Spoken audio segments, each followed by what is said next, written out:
उपदेशक चॅप्टर 2 हांवें म्हज्या मनांत म्हणलें, बरें आसा, हांव मोजा भोगतलों आनी खुशालकाय कितें दिता तें पळयतलों. आनी तेंय उपयोग नासलोलें जालें. असलें हाशें पिशेपण म्हणून हांवें चिंतलें. ही दादोसकाय लेगीत उपयोग नासलोली. जानवयेच्या आस्पावा खाल तुका कितलेंच उपकारोना. हांवें म्हजें जिवीत सोऱ्याक भेटोवपाचो निर्णय घेतलो. सुर्या पोंदाक बेस बरे दीस कशे काडप तें सोदून काडचे खातीर हांवें पिशापणांक वेंगोवन येवजिलें. हांवें व्हडल्यो वस्तू मेळयल्यो, म्हाका महाल बांदले, दाकांचे मोळे रोयले, सुंदर भागी आनी तरेकवार फळां दिवपाचीं झाडां थंयसर रोयलीं. हांवें रोयलोल्या मोल्यांतल्या नेणट्या झाडांक शिंपचे खातीर हांवें तळयो बांदून काडल्यो. हांवें गुलाम विकते घेतले, दादले आनी बायलो. दुसरे म्हज्या घरांत जल्मले. म्हजे आदीं जेरुजल्याक कोणाचेच लागीं नासले तितले गोरवांचे आनी मेंढऱ्यांचे हिंडूय म्हजे लागीं आसले. हांवें भांगार आनी रुपें एकठायलें आनी हांवें राजवट चलयलोल्या राज्यांच्यो आनी प्रांतांतल्यो दौलती मेळयल्यो. म्हाका उमेदीर दवरपाक हांवें गावपी दादले आनी बायलो हाडल्यो, तशेंच एका दादल्याच्यान आवंड्योवंक जातात तितल्यो खोसपायो मेळयल्यो. म्हजे आदीं जेरुजल्याक कोणूच महान जावंक ना तितलो हांव महान जालों. तरी हांवें म्हजी जानवीकाय सांबाळ्ळी. म्हज्या दोळ्याक जाय आसलें तें दिनासतना दवरूंक ना. म्हज्या काळजाक हांवें कसलेंच दादोसपण नाकारूंक ना, कित्याक म्हज्या कठीण कामांत म्हाका दादोसपण मेळ्ळां.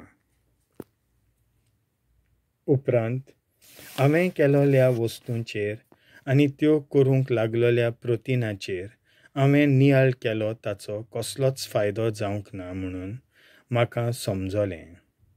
आनी ह्या सुर्याच्या पोंदाक कसलेच वस्तूचो फायदो ना म्हणून म्हाका समजलें. मागीर हांवें शाणेपणाच्या मुर्खापणाचेर आनी पिश्यापणाचेर हांवें नियाळ केलो. अखेरेक एक राजा आदल्या राजान केलोलेंच कोत्तलो. जे परी कालोखा परोस उजवाडांत अदीक मेळूं येता, तशेंच शाणेपणान पिश्यापणान परोस अदीक मेळूंक जाता. शाणो आपले दोळे उक्ते दवरता, ताका आपूण खंय वेता तें समजता, पूण पिसो कालोखांत भोंवता. तांकां दोगांयकूय एकूच शेवट रावता म्हणून दुबाव ना. हांवें म्हज्या मनांत म्हणलें, पिश्यांचो शेवट जाता तसोच म्हजोय जातलो. हांवें शाणो जावन कसलो फायदो जालो? हें उपयोग नासलोलें म्हणून म्हाका समजलें.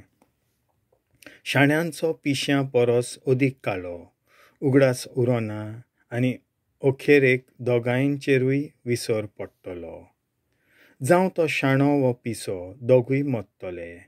देखून जिवीत म्हणजे म्हाका कांयच न्हय, कारण तांतल्या दर वस्तूंक म्हाका त्रास हाडले तें सगळें सामकें उपयोग नासलेलें जालें. म्हाका जिविताचो सामको दुवास दिसूंक लागला, कित्याक संवसारांत कितें घडटा तें सगळें उपयोग नासलोलें. हांव वाराच्या फाटल्यान धांवतल्या भाशेन जालां. हांवें काम करूंक जोडलें ताचो म्हाका बिलकूल उपयोग ना, कारण जें कितें हांवें जोडलां तें हांवें म्हज्या फाटल्यान येतोल्याक दवरचें पडटलें. आनी तो घडयेक शाणो जायत वो पिसो जायत कोण जाणा. तरूय हांवें कश्ट करून आनी जानवायेन ह्या संवसारान जितलें जोडलां ताचो धोनी तो जातलो तें सगळें उपयोग नासलोलें. त्या खातीर हांवें इतले कश्ट केले म्हणून म्हाका पश्चाताप दिसता. जाणविकायेन विधयेन आनी निपुणायेन वावर करूनय मनीस कसलोच वावर करूंक नासलेल्याक आपल्या वावराचो फळ सोदता. हें एक पळकेपण आनी एक व्हड वायट. खरेंच वतांत इतलो वावर करून आनी इतली घास घेवन मनशाक कित्याक उपकारता? कित्याक सगळे ताचे दीस दुखींचे आनी सगलो ताचो वावर कश्टांचो रातचो लेगून ताच्या काळजाक विसवना. हें एक पळकेपण.